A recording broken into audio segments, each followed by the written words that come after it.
laying in a manger. This is just a bit of information that I think a lot of people maybe not familiar with. I wasn't aware of it. So, I'll just read this to you.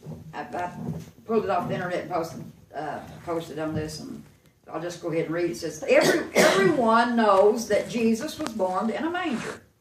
In the 2nd chapter of the Gospel of Luke says that he was wrapped in swaddling clothes and laid in a manger. And I think a lot of people have never questioned, well, what was swaddling clothes? In the Middle East, people traveling long distances were often met with many hardships and issues and struggles on their journeys as they traveled. In the event of a death in travel, the body could not continue to be transported for many days. For that reason, travelers wrapped a thin, gauze-like cloth around their waist many times. They kept wrapping, so they had a lot of wrap around their waist. If someone died on the journey, the others would use this cloth, referred to as swaddling cloths, to wrap the body in before burying them. When Jesus was born, there was no room in the inn, and so Mary and Joseph used a nearby stable for Jesus' birth. With no other cloth to use, Jesus was wrapped in Joseph's swaddling clothes. The cloth he normally would have used that was reserved should he have died, and it was reserved for a person's death.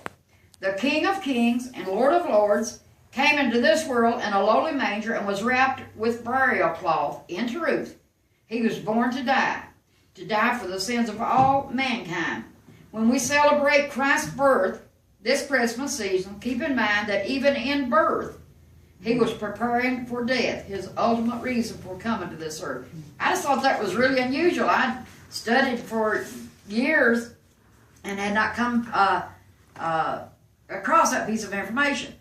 Denny called me earlier today, and his grandmother has passed, and he asked for the prayers of the church for that.